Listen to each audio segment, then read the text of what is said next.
Feliz com a sua presença, cada vez mais feliz com a presença dos homens, num movimento como esse.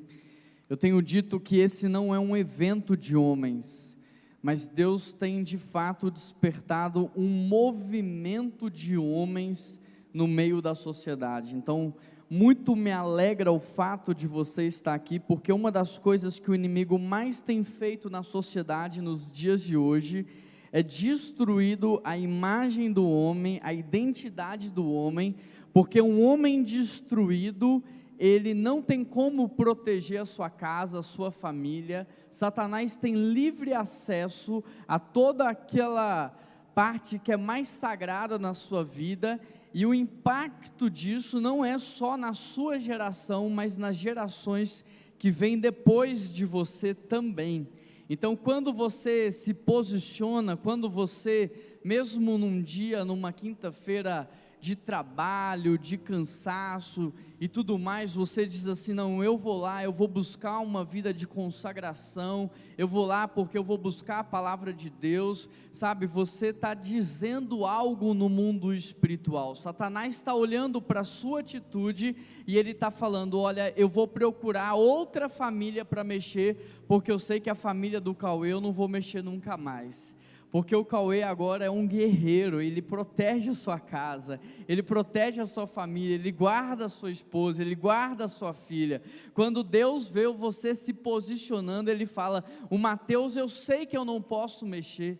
Eu tenho dito aqui, volto a repetir, o diabo não é onipresente, ele não está em todos os lugares ao mesmo tempo, ele não é onisciente, ou seja, tem pessoas que o diabo nem conhece, principalmente aqueles que estão vivendo no lixão. Mas toda vez que alguém decide sair do lixo e decide viver o novo do Senhor, Satanás envia todos os anjos que ele tem para barrar, para te impedir, para batalhar contra você, para que você não experimente aquilo que Deus tem preparado para a sua vida. Então, não deixe a preguiça te vencer, não deixe a procrastinação te vencer, não deixe a idolatria do entretenimento, a idolatria do lazer vencer você.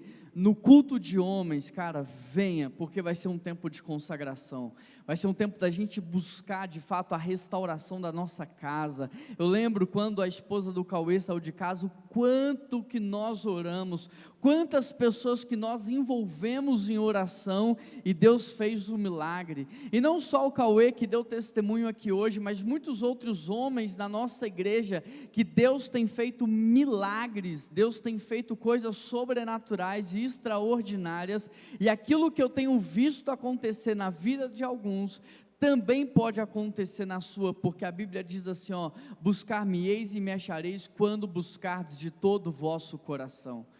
Será que você tem buscado a Deus de todo o seu coração?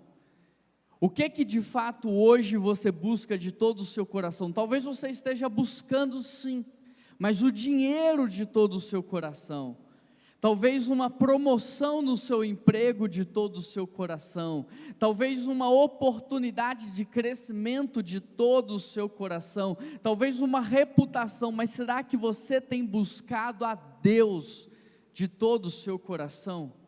Porque Deus está atrás de homens. Nós vivemos e estamos passando por dias maus, e Deus está atrás de guerreiros, homens para Ele levantar para fazer a diferença na sociedade. E não importa quantos anos você tem, não importa se você sabe falar ou não, se você tem dom ou não tem, porque quando Deus e o Espírito Santo desce sobre a sua vida, o extraordinário do Senhor acontece. E eu gostaria de ver na nossa igreja um movimento de homens que transforme não só as suas próprias casas e famílias, mas que também possa transformar a nossa cidade. Eu creio no que Deus pode fazer, e eu me alegro de ver crianças nesse culto aqui, que desde já estão ouvindo, estão aprendendo, estão sendo instruídas, para que possam viver a vida da melhor maneira possível, amém? Você crê nisso? O diabo tem dito para você: você é covarde. O diabo tem dito para você: você é preguiçoso, você é inútil, você não é capaz, você nunca vai ser ninguém na vida. O diabo tem dito para você, você não vai conseguir nada nessa vida, mas tudo isso é mentira do diabo, ele é mentiroso. Você é um filho amado de Deus, você é alguém cheio da presença do Espírito Santo. Deus tem te levantado como um guerreiro nessa geração, e Ele quer usar a sua vida para transformar a história do nosso país. Você quer viver isso? Porque eu não quero ficar de fora do que Deus está fazendo. Eu prefiro morrer do que ficar um dia de fora daquilo que Deus está fazendo. Não existe privilégio maior do que fazer parte desse movimento, e que bom que eu não estou sozinho, que bom que eu posso contar com você, e que bom que a gente pode ir junto, amém? Abra sua Bíblia em 1 Samuel, capítulo 1.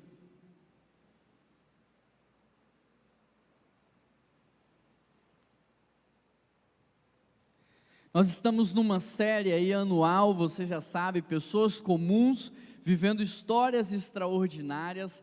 Eu sou uma pessoa comum vivendo uma história extraordinária. O Cauê é um homem comum vivendo uma história extraordinária. E o que nos difere de fato e o que faz com que vivamos essa história extraordinária é quando nós entendemos a nossa identidade, o nosso propósito e a nossa direção. Dentro dessa série, nós temos algumas temporadas, já passamos pela temporada do plano perfeito de Deus, ali em Gênesis, já passamos pelo efeito dominó, a consequência do pecado, e hoje nós estamos na decisão que você toma hoje e que afeta o seu dia do amanhã, e aí já são todas as mensagens que foram pregadas.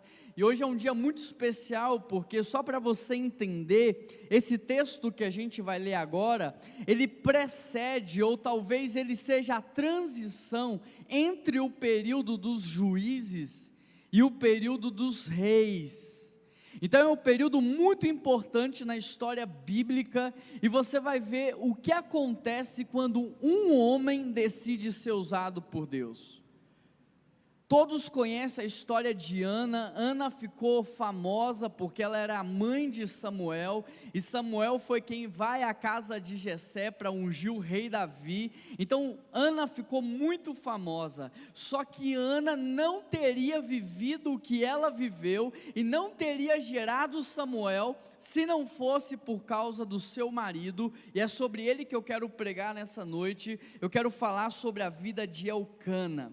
1 Samuel capítulo 1, verso 1, o texto diz assim: havia certo homem de Ramataim, Zufita, dos montes de Efraim, chamado Eucana, filho de Jeroão, neto de Eliú e bisneto de Tou, filho do Efraíta Zufi. Ele tinha duas mulheres, uma se chamava Ana e a outra Penina. Penina tinha filhos, Ana porém não tinha.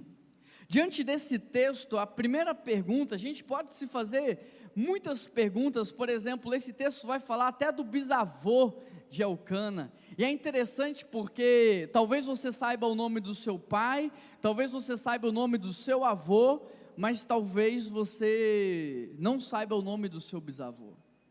Se eu perguntar do seu tataravô, então talvez você nem sabe quem ele é. Por quê? Porque a história não reproduz a vida daqueles que não trazem impacto. Então eu e você não podemos desperdiçar os anos da nossa vida. Eu e você não podemos desperdiçar os nossos dons e talentos, porque senão vai chegar um momento em que nós não mais seremos lembrados. Se você me perguntar quem é o meu tataravô, eu sei te dizer: Aurélio Nossi, meu bisavô Alberto Nossi. Por quê? Porque foram os homens que trouxeram o Palestra Itália para o Brasil, e aqui no Brasil criaram o Cruzeiro. Então eles fizeram algo grande que marcou, e hoje eu posso, como talvez bisneto, poder contar a história deles com muito orgulho.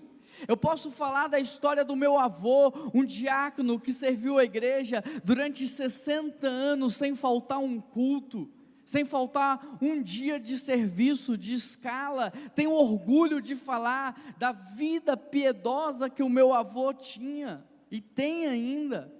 Mas se eu e você não tomarmos uma decisão hoje, pode ser que a história não reproduza o nosso nome, nem o nosso legado. Então a primeira pergunta que a gente pode fazer ao olhar para esse texto é: quem é Eucana? Quem é Eucana?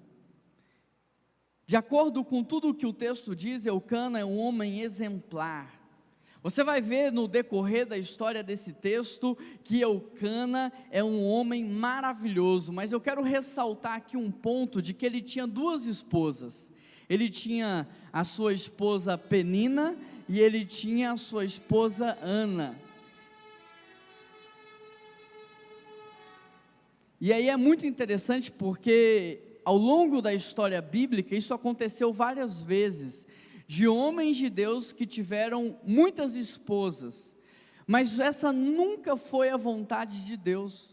Todas as vezes que você quiser saber a vontade de Deus, você precisa olhar para Gênesis antes da queda, e Gênesis antes da queda, Deus deu para Adão uma esposa chamada Eva.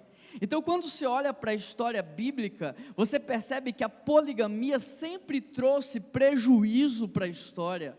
A poligamia sempre trouxe crises na história, sempre dificultou a vida dos homens. Abraão, por exemplo, ele teve um filho primeiro com Agar, e esse filho com Agar depois se transforma no povo que é o inimigo de Deus, o povo que é o inimigo de Israel.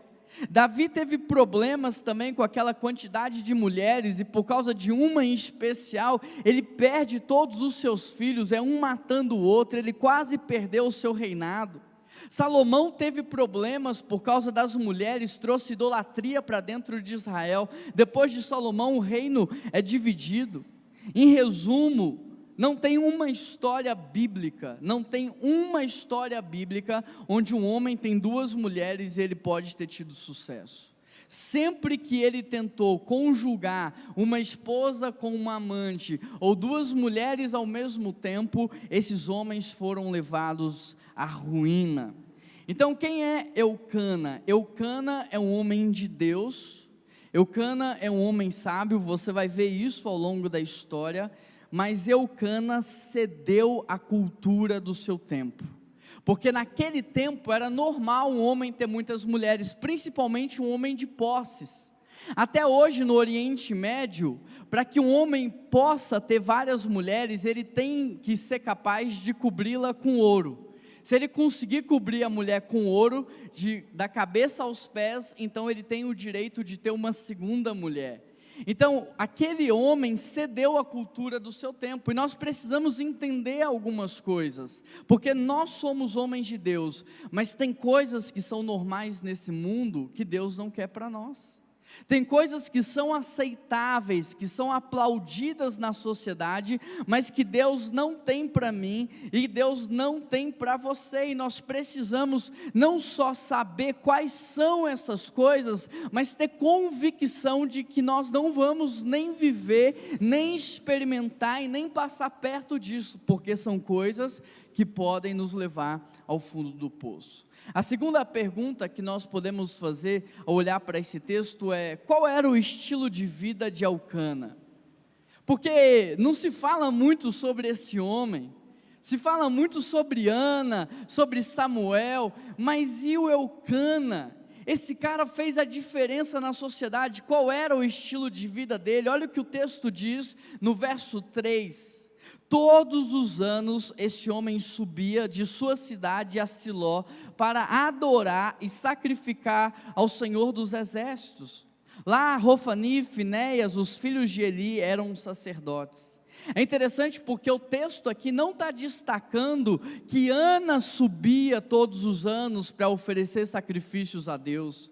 O texto não está dizendo que Penina fazia isso, e nem que os 10 filhos de Penina faziam isso, não. O texto está destacando que Eucana, ano a ano, todas as vezes ele tinha um compromisso, ele honrava esse compromisso, e ele entregava o seu melhor a Deus em gratidão. Agora, a vida dele era perfeita? Claro que não. Ele tinha uma mulher estéril, que era a Ana, Ele tinha uma outra mulher que era provocadora, que ficava o tempo todo irritando a Ana, porque ela podia ter filhos, e ela deu 10 filhos para esse homem. Então ele tinha um conflito familiar, ele tinha uma dificuldade, só que mesmo assim, todos os anos esse homem ia lá para agradecer a Deus, para entregar a sua oferta, para sacrificar, e através disso ele modelou a sua família. Através do seu exemplo, ele modelou a sua casa, porque se você observar, Ana vai estar depois, mais tarde no texto, dentro do templo, buscando o milagre da vida dela. Ela poderia estar do lado de fora na cidade reclamando, ela poderia ter ficado na cidade dela murmurando porque ela é estéril, mas não, ela foi até lá agradecer, celebrar e buscar o seu milagre. Ou seja, o exemplo de Eucana modelou a sua família de maneira que agora todos os anos a família inteira de Eucana vai lá no templo oferecer sacrifícios, agradecer e poder dizer para Deus o quanto eles são gratos por tudo aquilo que o Senhor tem feito. E sabe o que eu aprendo aqui? Que o maior ensino é o exemplo. Não adianta eu falar que eu amo a presença de Deus se os meus filhos não veem isso na minha vida. Não adianta eu falar que eu amo a noiva de Cristo, que eu amo a igreja, se a minha família não vê isso na minha vida. Outro dia era segunda-feira, eu estava passando aqui pelo centro. Segunda-feira é o dia da folga dos pastores. Eu entrei na igreja e o pessoal do administrativo falou: Juan, o que você está fazendo aqui hoje? Hoje é seu dia de folga. Eu falei: você não está entendendo, eu amo esse lugar. Eu passando aqui na praça, falei: eu vou entrar, eu gosto de ficar aqui, eu amo esse lugar. Sabe, eu não tenho vontade de ir embora às vezes, esse lugar é maravilhoso. Os meus filhos passam o dia inteiro nesse lugar, entre escola e as atividades estão sempre por aqui. Então eles estão vendo o quanto que eu e a esposa, o quanto que eu e a mãe, nós somos apaixonados pela igreja de Jesus. Eles estão vendo o quanto nós somos apaixonados pela palavra de Deus. Não adianta eu falar: filho, você tem que amar a igreja, se eu troco a igreja por um jogo de futebol. Eu estou ensinando para ele que ele também pode trocar a igreja por algo que agrade o coração dele. Talvez não vai ser o futebol, talvez vai ser um MMA, uma luta, um vôlei, mas toda vez que tiver algo que ele goste, ele está autorizado a não ir na igreja porque ele aprendeu com o meu exemplo. Não adianta eu falar que eu amo a palavra do Senhor se eu não leio a Bíblia, se eles não me veem ler a Bíblia. Não adianta eu falar para minha esposa que ela precisa deixar a vida dela de futilidade e viver uma vida espiritual, se ela me vê perdendo o meu tempo com as futilidades dessa vida. O maior ensino é o exemplo. O homem dentro de uma casa, ele é o teto. Você é o teto da espiritualidade na sua casa. A sua família vai chegar até onde você for capaz de puxar, até onde o seu exemplo inspirar. Se a sua espiritualidade for baixa, a vida espiritual dentro da sua casa vai ser rasa e superficial. Você precisa inspirar sua esposa e constranger sua esposa através do seu exemplo, para que ela tenha a mesma vida com Deus que você tem. E sabe o que acontece quando homem e mulher igualam na intimidade com o Senhor? Aquilo que era teto vira piso, ou seja, os filhos não sobem mais só até o teto, mas eles ultrapassam o teto, e o teto agora vira piso, eles vão além. O meu avô foi um teto espiritual para mim, ele me puxou até onde ele estava, mas depois ele se transformou num piso, ou seja, numa plataforma de envio. E é isso que nós homens fazemos. O problema é que nós perdemos a nossa identidade, a nossa vocação, cedemos à preguiça, à procrastinação. Eu mandei no grupo de homens lá: olha pessoal, vamos arrecadar uns alimentos aí para a gente ajudar uma família missionária aqui em Belo Horizonte. A igreja teve que pôr mais, a igreja teve que acrescentar, porque o que entrou foi muito pouco. Agora, se eu tivesse jogado essa mesma mensagem no grupo de mulheres, eu te garanto, que teria muito mais comida ali do que teve no domingo. Sabe por quê? Porque a gente, como homem, nem lembra às vezes, esquece. E aí as mulheres estão aprendendo, num convívio de homens omissos, a tomarem iniciativa, a pegarem para fazer. Já que eu pedi, já que eu falei várias vezes, ele não muda, ele não faz, então eu vou fazer, eu vou pegar. Só que Eucana modelou a sua família, e esse é o nosso chamado. A minha esposa, ela precisa olhar para a minha vida e ser constrangida pela minha espiritualidade. Os meus filhos precisam olhar para mim e falar: eu quero conhecer Deus como meu pai conhece, eu quero ouvir Deus falar como meu pai escuta Deus, eu quero ter sabedoria no falar como meu pai tem. O meu sonho para os meus filhos não tem nada a ver com profissão. Eles podem ser o que eles quiserem. O Noah sonha em ser jogador de futebol, o outro quer ser agora lutador, não tem problema. O meu sonho para os meus filhos é que eles sejam homens de Deus, cheios da presença do Espírito Santo, porque independente da profissão, se eles forem homens de Deus, eles vão crescer, vão prosperar, vão ter uma família abençoada, uma família saudável, e tudo vai dar certo. Então esse tem que ser o meu maior investimento na vida deles. Mas hoje nós investimos na escola, nós investimos em cursos complementares, nós investimos na educação, e aquilo que talvez é o mais importante nós deixamos de lado, que é o discipulado da nossa casa. Observe o quanto o inimigo trabalha para tirar você de dentro da sua casa. Observe o quanto o inimigo trabalha para que você fique mais tempo fora do que dentro. E aí, querido, não adianta ter uma boa educação, não adianta ter uma boa instrução, porque o exemplo do pai é muito importante. A falta de afeto físico do pai em uma criança, a falta de abraço, a falta de beijo em uma criança, faz com que ele cresça inseguro na vida.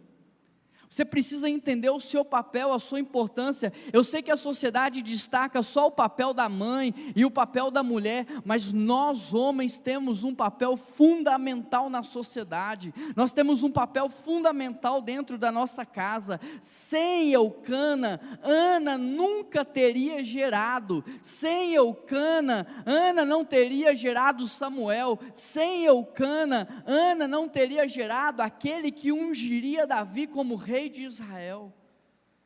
Você não tem ideia do que pode acontecer nas próximas gerações se você decidir viver uma vida consagrada a Deus. Você não tem ideia do que pode acontecer nas próximas gerações se você viver uma vida de santidade, uma vida de integridade, uma vida de irrepreensibilidade. Você não sabe aonde isso vai chegar. Pode não ter começado no seu avô como começou no meu. Pode não ter começado no seu pai, mas se começar em você hoje, uma geração inteira vai ser transformada pela decisão que você está tomando hoje. Está fazendo sentido até aqui? A terceira pergunta que nós podemos fazer para o texto é: o que Eucana fazia no templo? Olha o que o versículo 4 diz. No dia em que Eucana oferecia sacrifícios, dava porções à sua mulher Penina e a todos os filhos e filhas dela. Querido, repare que Eucana, ele modela a sua família, ele inspira a sua família, porque esse aqui não é um trajeto igual da sua casa para a igreja. Esses caras, eles moram em outra cidade, e aí tem as festas lá em Jerusalém, que os cristãos, os judeus, tinham que ir pelo menos 3 vezes no ano. É uma peregrinação no deserto, de camelo, com jumento, carregando todas aquelas coisas, não tinha carro como é hoje.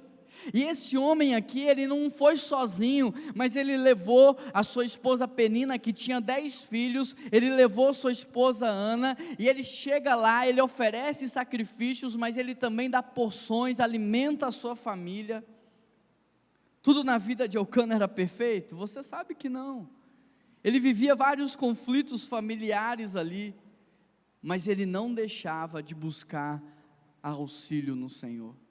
Ele não deixava de pedir ajuda a Deus. Até em relação à esterilidade da sua esposa, Eucana estava ali, clamando, buscando.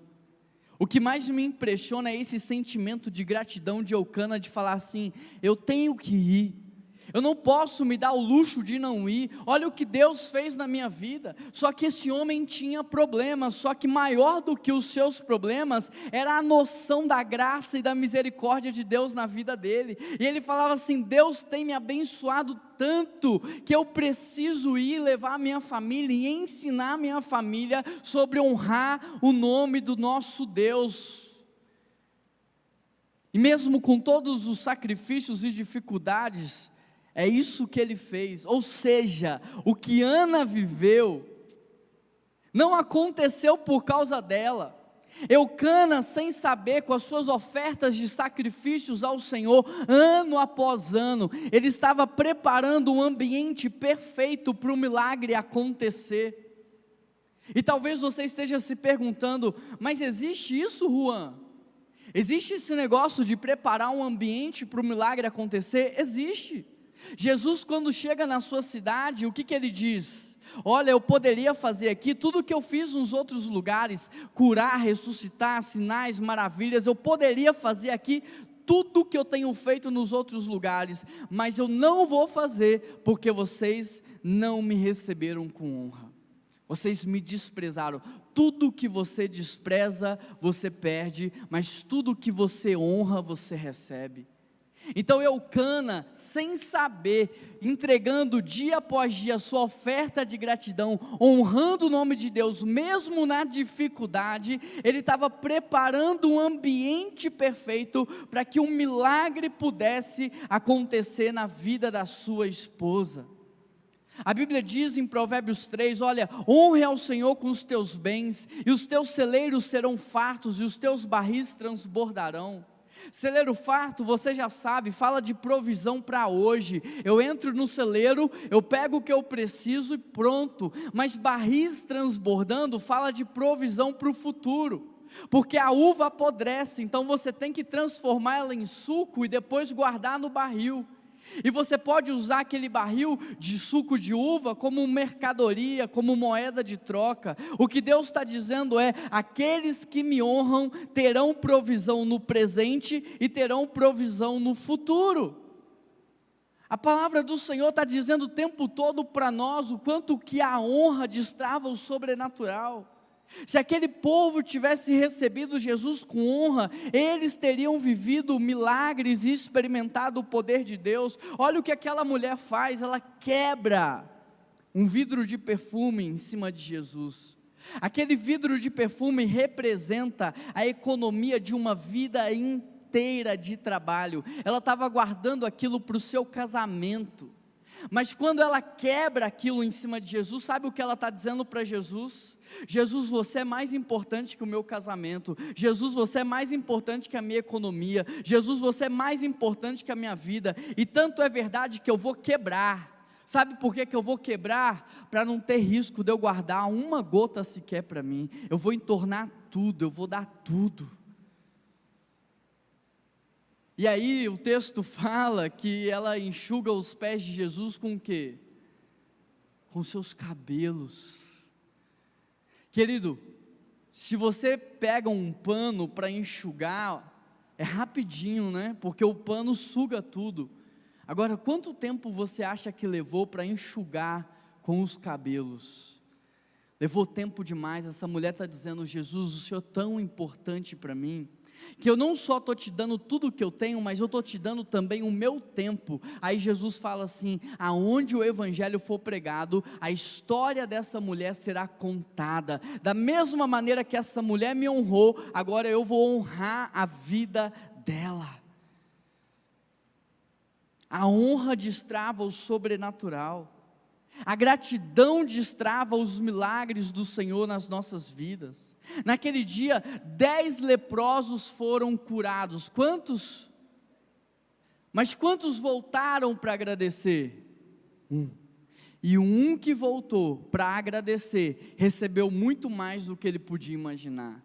Naquele dia eles foram curados da lepra, mas o que voltou para agradecer recebeu cura emocional e espiritual, recebeu a vida eterna. Se os 10 tivessem agradecido, talvez os 10 tivessem experimentado o sobrenatural de Deus, mas porque não agradeceram, desprezaram, perderam. Será que hoje você não é alguém que está desprezando aquilo que o Senhor tem feito na sua vida? Será que você hoje não é alguém que tem olhado muito mais para os problemas do que para a graça e a misericórdia? Será que hoje você não é alguém que está focando muito mais nas lutas do que na dádiva da vida que Deus te deu? Quantos estavam aqui domingo de manhã? Você e eu ouvimos do João Emílio aqui. Aí ele perguntou para vocês aqui, quantos gostariam de receber de presente um shopping? E o tempo todo cair no seu salário lá, na sua conta corrente, o estacionamento do shopping, os aluguéis da loja. Aí todo mundo da igreja quis receber um shopping. Mas aí ele perguntou, e se você tivesse que escolher ter um shopping e ter o seu pulmão, o que você escolheria? Não teve uma pessoa que escolheu o shopping, todo mundo falou, eu prefiro o pulmão. Agora olha para você, você tem tudo que você precisa para crescer e prosperar na vida. Mas às vezes você não está honrando a Deus, você não está sendo grato, você não está celebrando, você não está, se sacrificando, se ofertando ao Senhor, como essas mulheres aqui fizeram. Foram as mulheres que sustentaram o ministério de Jesus. Querido, domingo aqui eu fiz um desafio para a igreja em relação ao quarto andar. Nós tivemos 3 grandes ofertas no domingo aqui. Todas as 3 grandes ofertas foram de mulheres.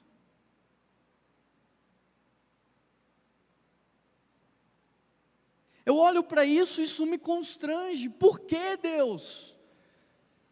Porque nós nos tornamos omissos, descrentes, não acreditamos num Deus que provê, não acreditamos num Deus que faz milagres, e muitas vezes a nossa esposa tem mais fé do que a gente, serve mais a Deus do que a gente. Quinta-feira passada teve culto de mulheres, sabe quantas mulheres nós tínhamos aqui? 120 mulheres, todos esses bancos estavam lotados de mulheres, clamando a Deus pela restauração do seu casamento, pelos seus filhos, clamando a Deus pelas finanças da sua casa.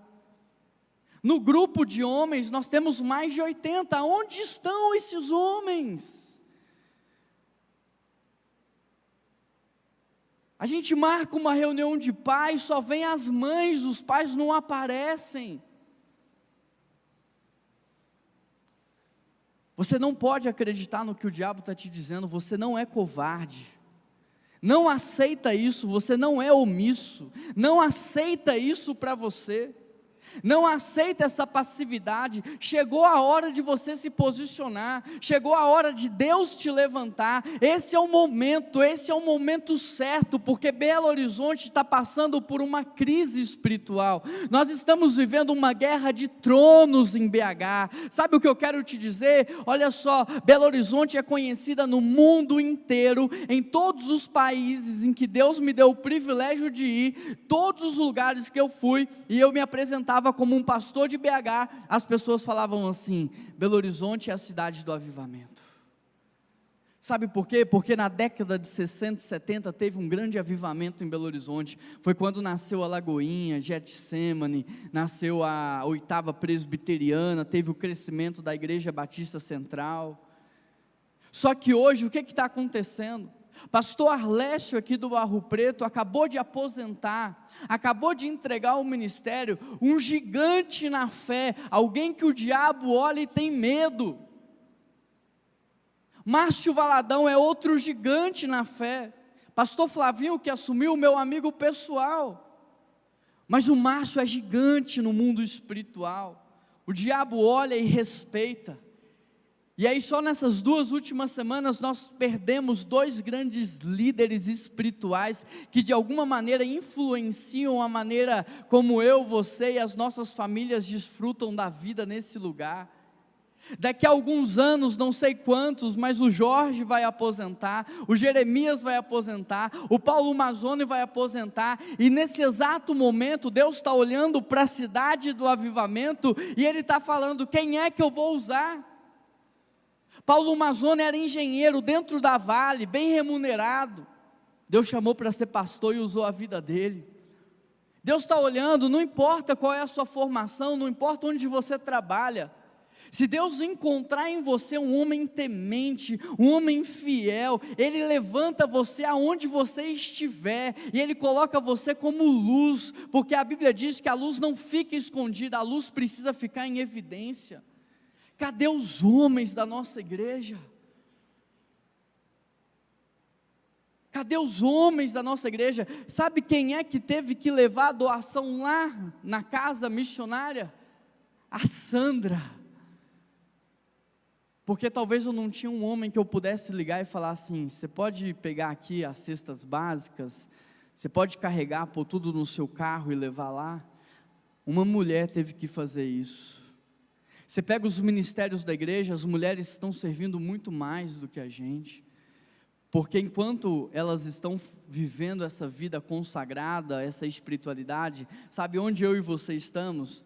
Na frente do videogame, assistindo Netflix, assistindo um jogo de futebol, jogando sinuca com os nossos amigos. Um monte de gente está morrendo sem conhecer Jesus e nós estamos distraídos. O carnaval está pegando fogo em Belo Horizonte. O prefeito quer que Belo Horizonte tenha o maior carnaval do Brasil. O prefeito quer que Belo Horizonte tenha a maior parada LGBT do Brasil. E tudo isso está acontecendo aqui diante dos nossos olhos. E ao invés de nós nos levantarmos para derrotar Satanás em oração, o que a gente faz? A gente dorme até mais tarde. Se eu marcar aqui, gente, olha, na próxima semana, 5 horas da manhã, vamos acordar para a gente orar, todo mundo junto, vir aqui na igreja orar. Eu sei que a maioria não vai vir, porque nós já fizemos isso no passado. Mas talvez se o seu chefe falar para você assim, ó, se você pegar serviço 5 horas da manhã, eu te dou a porção dobrada do que você ganha hoje, você pega. Então quem que você realmente está buscando de todo o seu coração? Você está investindo a sua vida realmente no quê? Naquilo que é eterno ou naquilo que é passageiro? Em resumo, a honra e a gratidão a Deus preserva a sua história. A honra e a gratidão a Deus faz com que a sua história seja contada de geração em geração.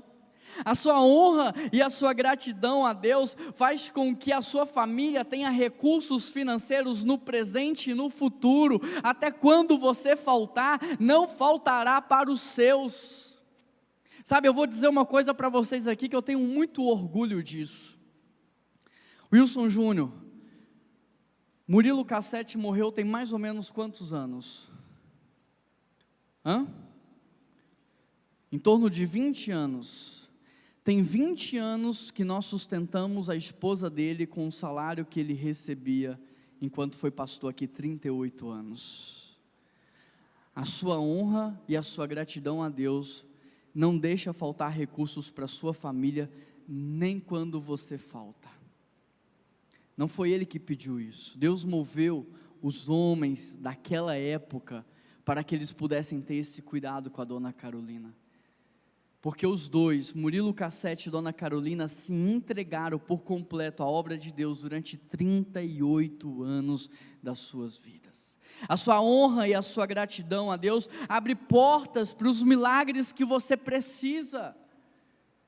A intervenção de Deus que você precisa, ela é precedida pela sua gratidão, pelo seu sacrifício, pela sua honra. A honra e a gratidão faz com que você tenha uma descendência abençoada a Deus. Meu avô foi um homem que honrava ao Senhor, honrava tanto que ele ficava quase 2 horas no supermercado, escolhendo o melhor pacote de pão de forma, porque ele era responsável por cortar o pão da ceia.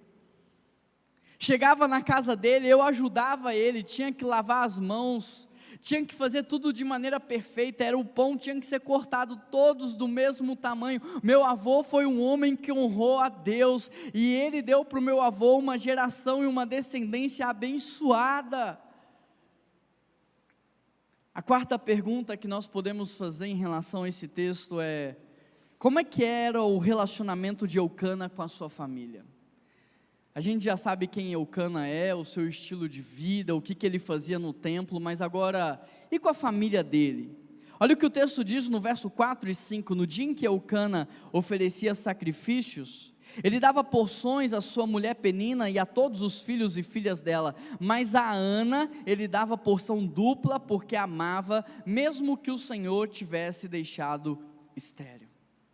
Se você observar, Eucana é um homem sábio, temente a Deus, generoso e extremamente cuidadoso com a sua família, porque naquele tempo uma mulher estéril, ela não era nada na sociedade.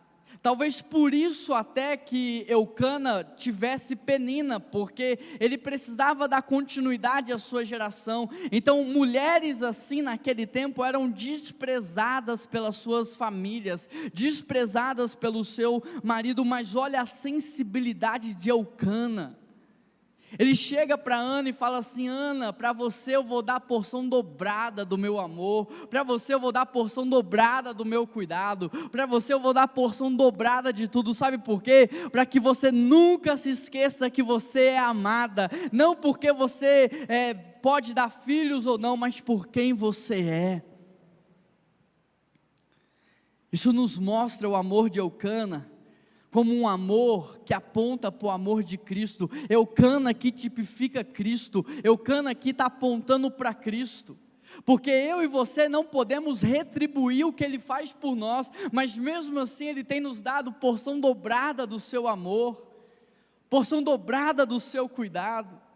Ao invés dele repudiar a Ana, ao invés dele entregar a Ana a humilhação, Ele ama ainda mais. Preste atenção no que eu vou te dizer agora. Se você me ama, porque eu te ajudo, isso não é amor. Pode ser até gratidão, mas amor não é. Se você ama o seu chefe, porque ele paga o seu salário, isso não é amor, isso é interesse. Se você ama a sua esposa, porque ela te serve, cuida de você, isso também não é amor, isso é contrapartida. Amor verdadeiro é sacrificial, unilateral, é de entrega, é de mão única, onde a Bíblia diz que dar é melhor do que receber. Ou seja, mesmo que a minha esposa esteja doente, eu vou cuidar dela até o seu último suspiro, eu vou honrar a vida dela e eu vou dar a porção dobrada. Se enquanto ela era produtiva, eu amava ela nesse nível, agora que ela não é, eu vou amar no nível ainda maior. Se enquanto você, homem, estava empregado e sustentando a sua casa, sua esposa te amava, então agora, nesse momento em que você está quebrado, falido, no fundo do poço, ela tem que te amar mais. Isso é o amor da Bíblia, esse é o verdadeiro amor. Por mais que os seus amigos não tenham nada para te oferecer, por mais que os seus amigos não tenham como agregar valor na sua vida, você precisa cuidar deles e amá-los. É assim que Eucana fazia com a sua família. Ele cuidava de Penina, de todos os 10 filhos, ele cuidava de Ana, ele tinha sensibilidade.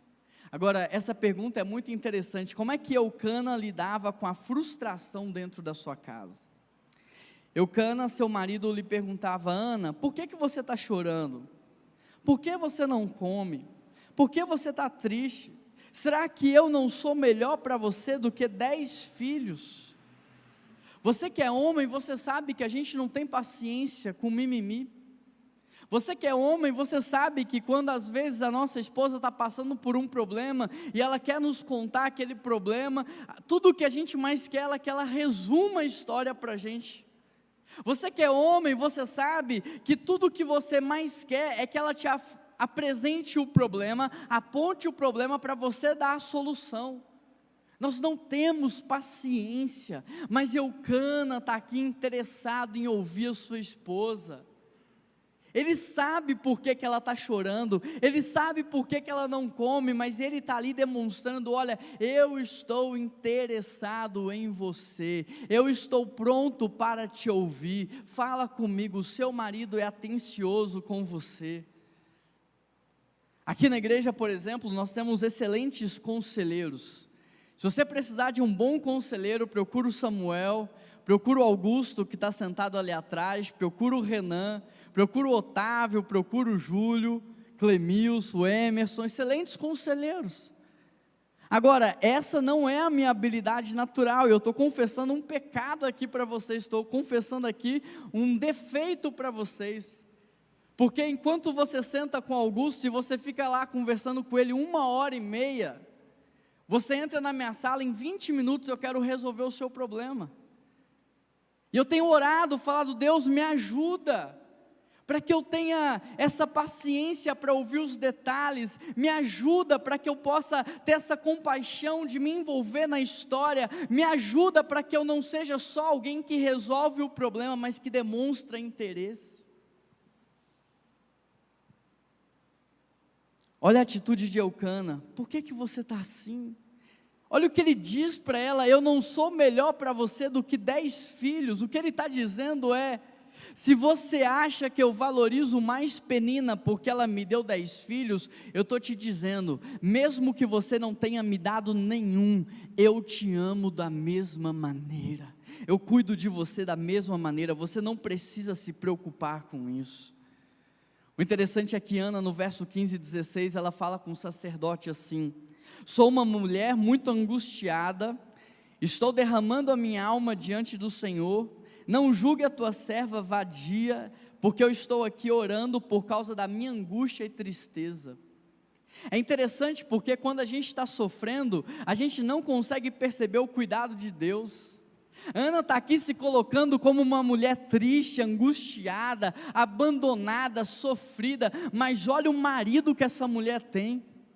Olha o amor que esse homem tem por ela, olha como esse homem potencializa a sua família, olha como que esse homem media os conflitos, mas quando nós estamos chateados, nós temos a tendência de não perceber o cuidado e o amor de Deus, o quanto somos abençoados.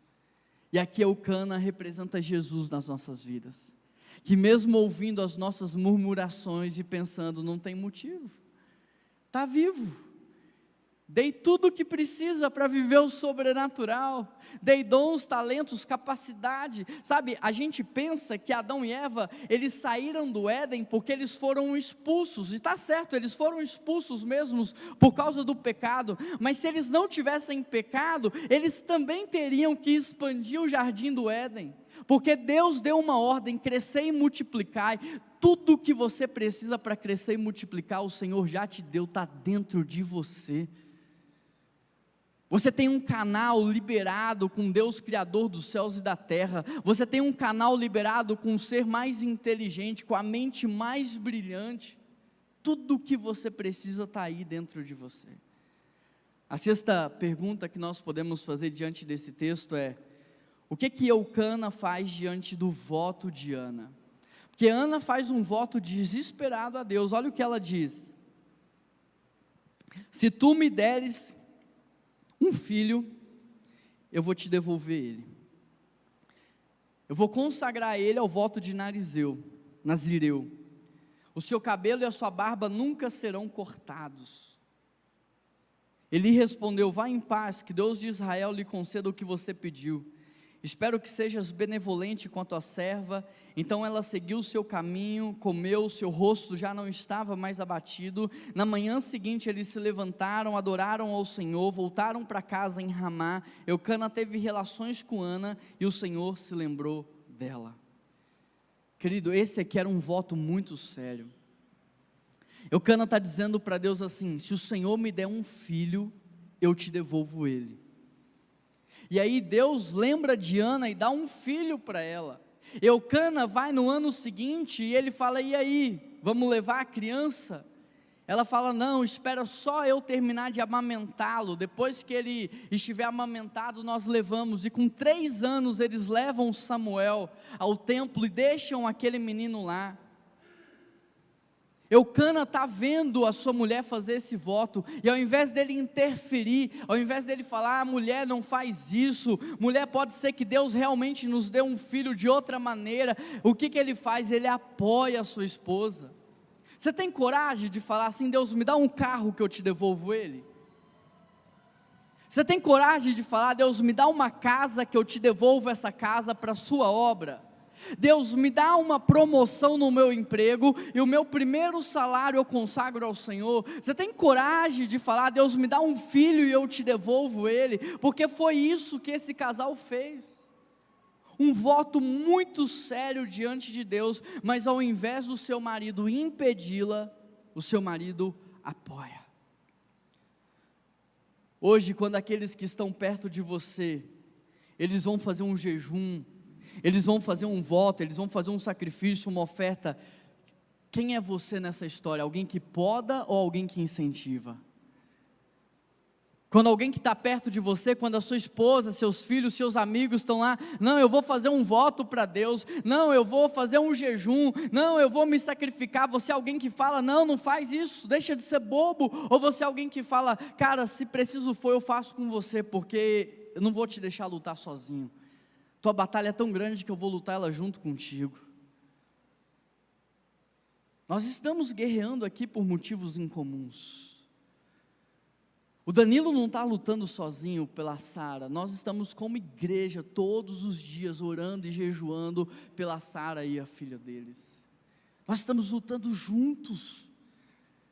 Nós homens precisamos incentivar os nossos filhos a ter fé em Deus, a conhecerem a Deus e a terem experiências com Deus.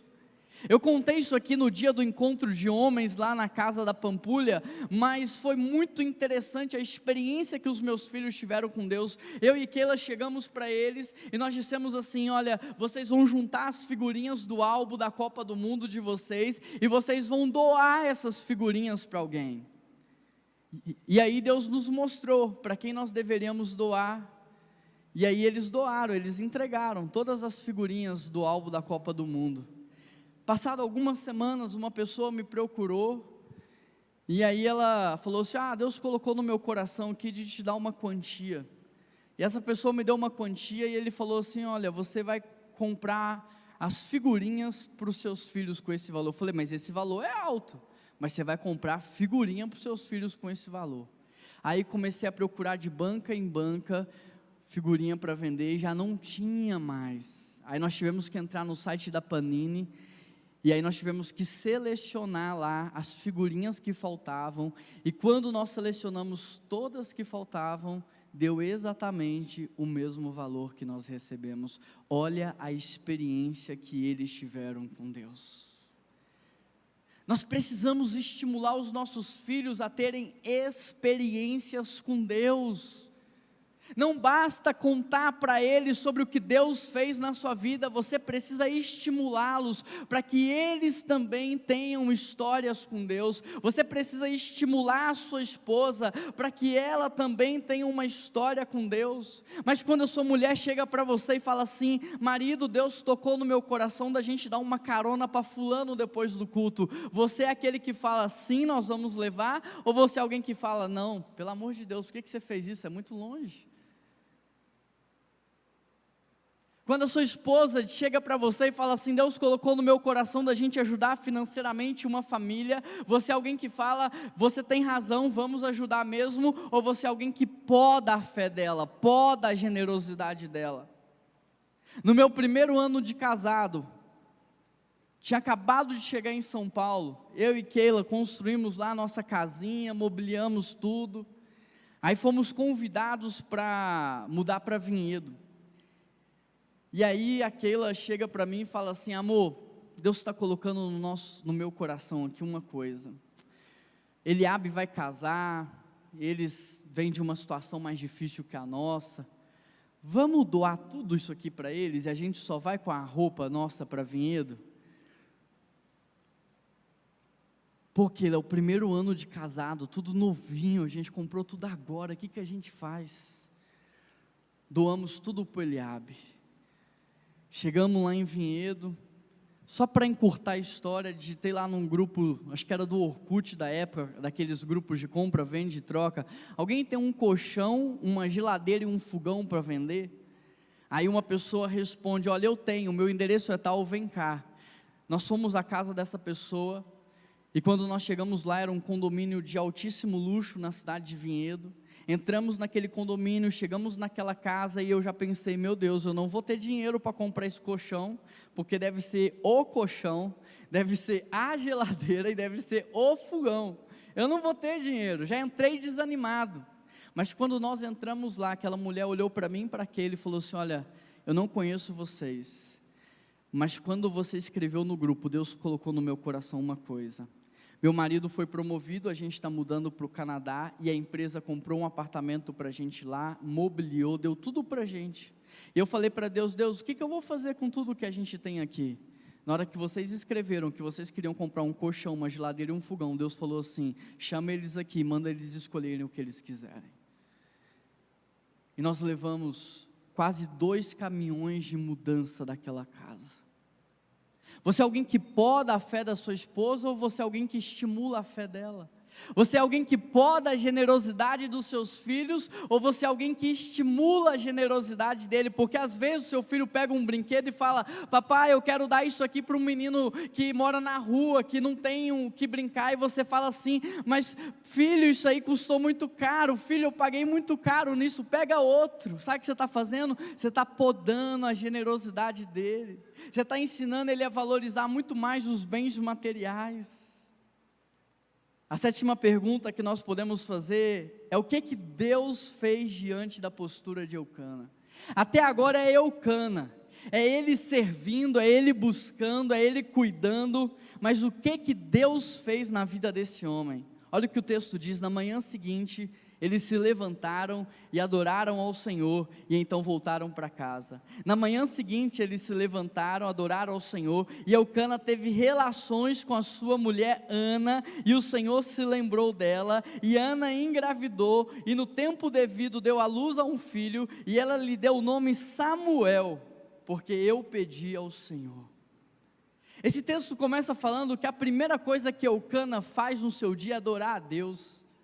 O dia começou com esse homem adorando a Deus, sem filho, com uma crise familiar dentro de casa, com um conflito, mas começou adorando a Deus. O texto continua dizendo que ele tem relações com a sua esposa, e Deus então decide abençoar esse casal. E eu fico pensando em como que Deus estava olhando para tudo aquilo. Eu fico pensando, Deus olhando para Eucana todos os anos, cheio de motivos para reclamar, mas só agradecendo. Todos os anos, cheios de motivos para murmurar, mas só ofertando, só sacrificando, só oferecendo os seus bens. Eu fico imaginando Deus olhando para Eucana e vendo ele amar sua esposa com amor sacrificial, de entrega, de renúncia, mesmo ela não dando filhos para ele. Eu vejo Deus olhando para Eucana como este homem que todo dia adora ele logo cedo. Eu vejo Deus olhando para esse casal e para essa mulher que poderia nem ter ido ao templo, porque ela nem tinha motivos para agradecer, porque ela não tinha filhos, mas ela vai ainda assim, e ela chora na presença de Deus, e a Bíblia diz que o Espírito Santo traduz a nossa oração com gemidos inexprimíveis. Eu fico imaginando Deus olhando para aquela família, e Deus pensando: como é que eu não vou fazer um milagre aqui? Como é que eu não vou dar um filho para essa mulher? Como é que eu não vou abençoar essa casa? Olha o quanto eles confiam em mim, olha o quanto eles acreditam, olha o quanto eles são gratos, olha o quanto eles honram. Como é que eu não vou abençoar?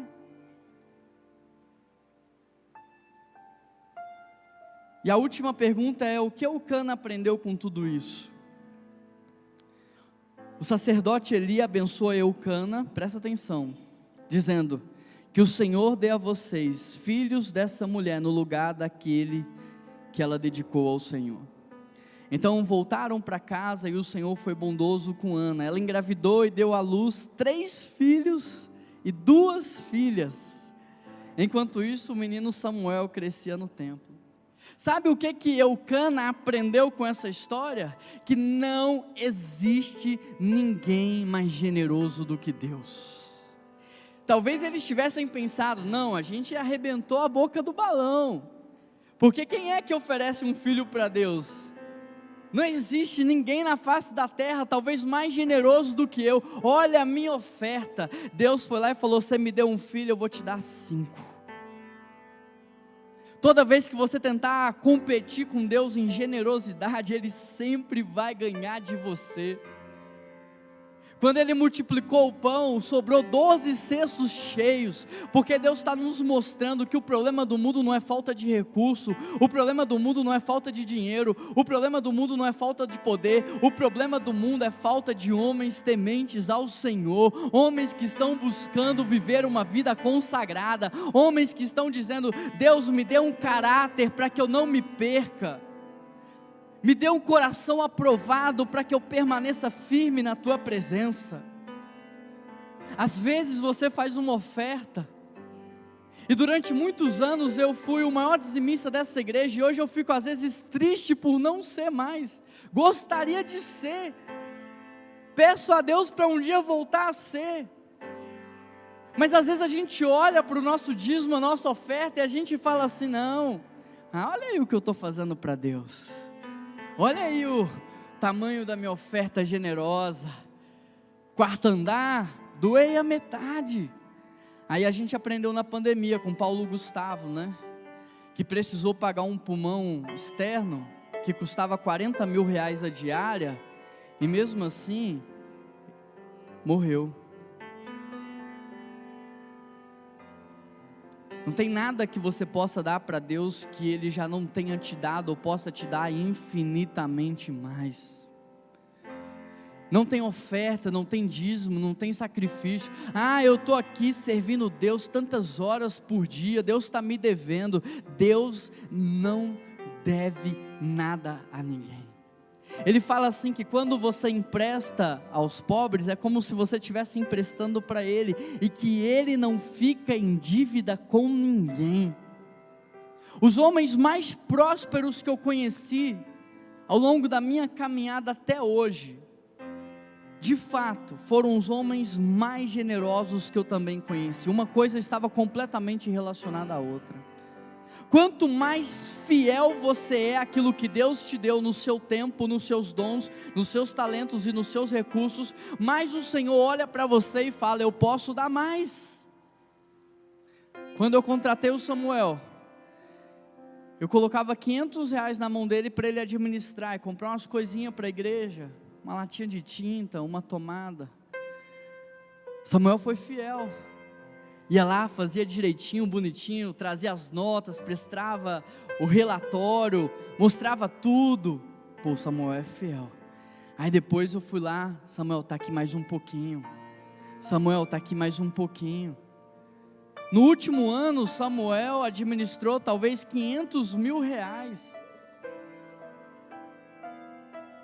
Porque você talvez não dá valor a quanto custa um negócio como esse, a essa luz que está me iluminando, a essa câmera que está filmando para que o evangelho chegue na casa de quem não pode estar aqui. Talvez você não saiba quanto isso custa, mas custa caro, e o Senhor tem confiado recursos àqueles que são fiéis. Quando Samuel me provou a fidelidade dele, eu falei, cara, você pode avançar.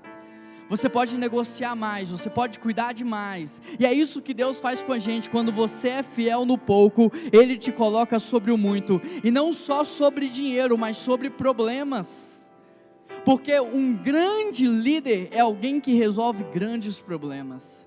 Às vezes você resolve o problema bem da sua casa, Deus fala assim, agora você está pronto para resolver o problema de uma empresa, vou abrir uma porta de emprego para você. Aí você resolve bem o problema daquela empresa, Deus fala assim, agora eu vou te levar para você gerir um negócio de nível continental, e aí você é fiel em resolver aqueles problemas, e Deus levanta você como um líder global. Deus está procurando homens fiéis.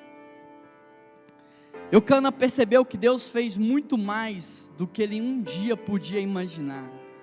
Talvez a única coisa que Eucana imaginou é que Deus ia dar o filho e que a Ana ia devolver o filho. Mas Deus não fez só isso não. Deus deu mais 5 filhos para Ana, e além disso, olha o que o texto diz, capítulo 2, verso 35, levantarei para mim um sacerdote, que agirá de acordo com o meu coração e o meu pensamento, e eu edificarei a família dele, e ele ministrará para sempre perante ao meu rei ungido. Aquele menino que Ana ofertou no templo, Deus levanta ele agora como um profeta, como um sacerdote, como o último juiz de Israel, e como aquele que vai ungir o primeiro rei, que é Davi. É ele que destrona Saul, e é ele que unge Davi. Sara era estéril, e Deus deu para ela uma nação através de Isaac. Rebeca era estéril, e Deus deu para ela Jacó. A esposa de Jacó também era estéril, e Deus deu para ela José, que foi o governador do Egito, que salvou a vida do povo de Israel. A mãe de Sansão era estéril, e Deus deu para ela um juiz para libertar o povo. E aqui nessa história não é diferente. Penina gerou 10 filhos comuns, mas Ana, que era estéril, gerou um sacerdote, um profeta, o último juiz de Israel, inaugurou um tempo da monarquia em Israel, estabelecendo a partir daquele momento os novos reis. E tudo isso só aconteceu, sabe por quê? Porque Eucana foi um homem de Deus, porque ele potencializou a espiritualidade dentro da sua casa, ele criou um ambiente certo para o milagre acontecer, ele modelou a sua família na gratidão, na honra e na adoração. E para a gente fechar, para refletir, pensar e praticar, o que mudou a história de Ana foi o fato de Eucana ser o seu marido, porque Eucana era da tribo de Levi por descendência, e Efraíta por residência. Só por causa disso Samuel poderia servir no templo, só por causa de Eucana Samuel poderia trabalhar no templo. É Ana que ficou famosa, mas nada teria acontecido se por trás dela não tivesse um marido potencializando, impulsionando, cuidando, incentivando. A generosidade de Eucana gerou um ambiente propício para que o milagre alcançasse a sua esposa. Eucana impulsionava a sua família a Deus. E é interessante, para fechar o último ponto aí, nós não sabemos nada sobre o trabalho de Eucana. Se ele vendia, se ele comprava, se ele administrava. A única coisa que nós sabemos é que Eucana mudou a história do mundo quando ele decidiu investir na sua casa. É Samuel que vai na casa de Jessé. É Samuel que unge Davi. É Samuel que acompanha o reinado de Davi. Eucana não mudou o mundo por causa da sua profissão. Eucana mudou o mundo quando ele decidiu investir na sua casa. Sabe qual é a minha pergunta? Aonde estão os Eucanas?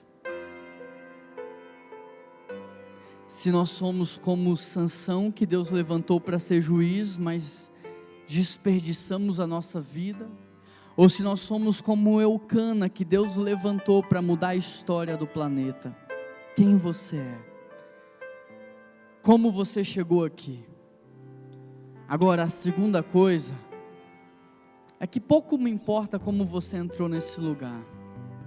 O que me importa mesmo é como você vai sair daqui.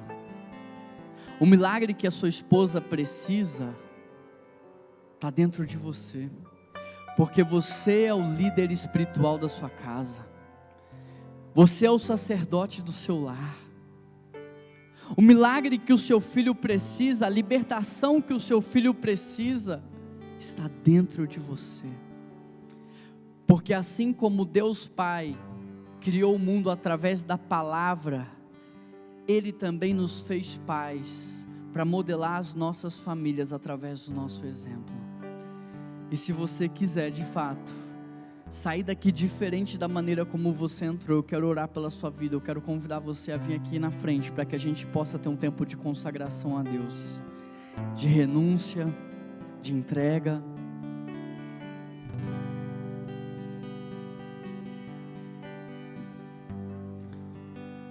Juan, por que eu tenho que ir na frente?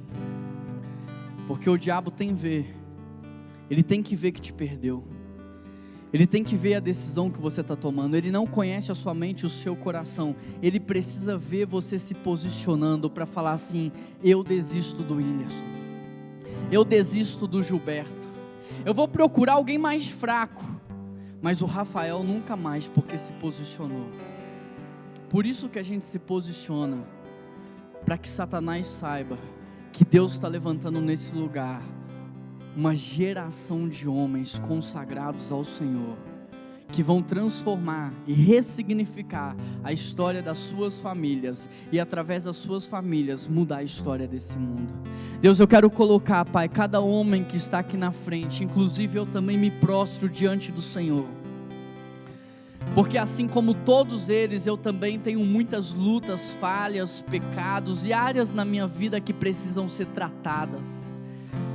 E da mesma forma que eles estão aqui se posicionando, cada um na maneira como entende que deve se posicionar, eu também me posiciono, e juntos aqui, Pai, nós levantamos um só clamor. Não é transforma a minha vida. O clamor que nós levantamos é: Deus, transforma as nossas vidas, porque o Pai é nosso, o pão é nosso, a família é nossa, a luta é nossa, então não tem ninguém lutando sozinho. Deus, transforma, Pai, as nossas vidas.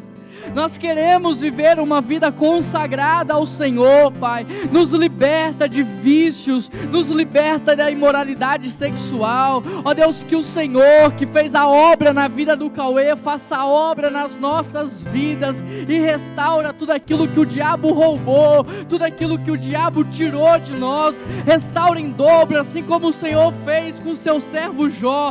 O Senhor deu a porção dobrada de tudo aquilo que ele tinha, porque ele foi fiel ao Senhor até o fim. Nós pedimos ao Senhor uma mente, um coração consagrado. Lava-nos com teu sangue, Pai, e nos purifica de toda imoralidade. Lava-nos com teu sangue e nos purifica do nosso pecado. Tira, Senhor, a influência e o poder que o pecado tem de nós, e nos dê o teu Santo Espírito. Nos enche nessa noite da presença do Espírito Santo de Deus, Pai. Nos dê autoridade no mundo espiritual, para que nós possamos dizer: diabo, se coloque em retirada da minha casa, em nome de Jesus. Diabo, se coloque em retirada da vida dos meus filhos, em nome de Jesus. Diabo, se coloque em retirada daquilo que você está investindo no meu casamento, porque hoje eu me levantei como um guerreiro, e eu vou lutar pela minha família, eu vou investir na minha família, e a minha família vai viver o sobrenatural do Senhor. Eu consagro, Deus, cada pessoa que aqui está, cada pai, cada homem, cada criança, cada jovem, cada adolescente.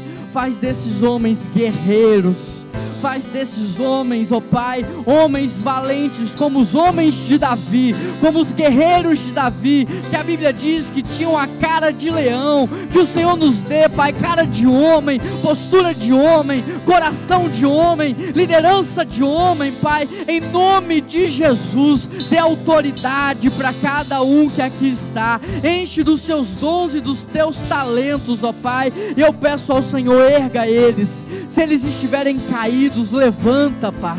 Se eles estiverem jogados no chão, levanta. Se estiver no lamaçal do pecado, levanta, Pai, porque eles não foram chamados para as trevas, mas eles foram chamados para iluminar a sua casa, iluminar a sua cidade, iluminar a nossa nação. E é isso que nós pedimos ao Senhor. Não nos deixe de fora daquilo que o Senhor está fazendo. Em nome de Jesus que nós oramos, e toda a igreja diz. Você pode aplaudir.